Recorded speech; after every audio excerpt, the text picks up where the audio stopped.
In this video, we're going to see how the quantum mechanic model of the atom can help explain why atoms behave the way they do.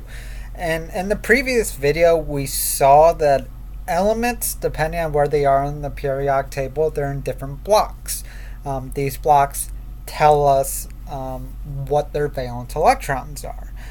And the quantum mechanic model says atoms behave the way they do because of their valence electrons and their orbital type. So let's take a look at what we mean by this. And we start with the noble gases, column 8. They're very stable. And now every noble gas except for helium has 8 valence electrons. And that's what atoms want to have. They want to have 8 valence electrons. That makes them inert. And so this is the reason why these noble gases are inert and stable, is because they have 8 valence electrons. Now if we go to column 1, the alkali metals, they all have 1 valence electron. And so if they're able to lose that electron or donate it, they would have 8 valence electrons like the noble gases, and that will make them stable. So that is why column 1 wants to form a +1 charge.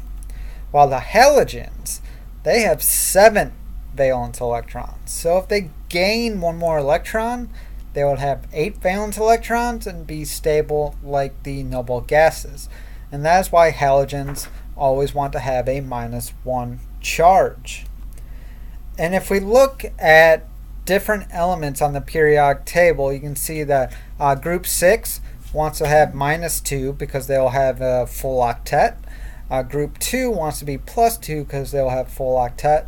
And then aluminum wants to be +3. So based on their valence electrons, we can say how different atoms will form different ions, because they want to become like their nearest noble gas.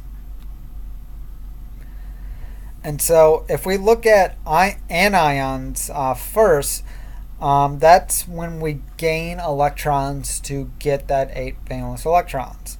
So let's look at sulfur. Sulfur has 6 valence electrons. The full electron configuration is 1s2, 2s2, 2p6, 3s2, 3p4.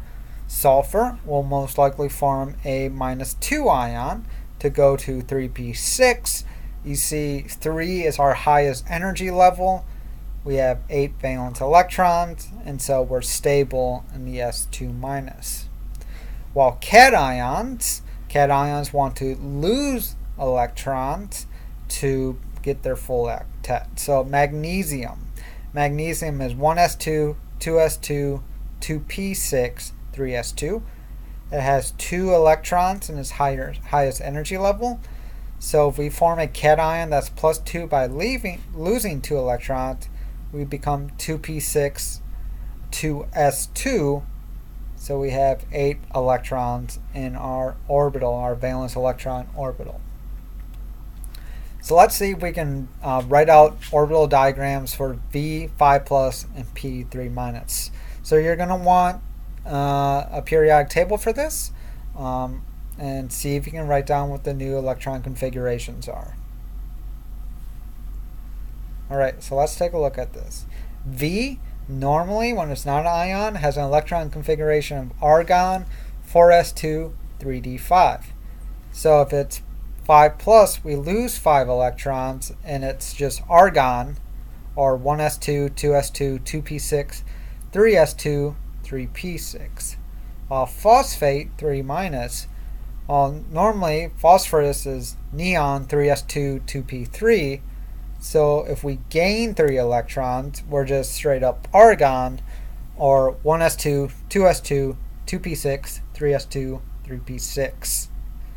And so when we're in reactions, generally atoms want to get to 8 valence electrons. That's what you want to remember from this. And that's it for this video. See you in the next one.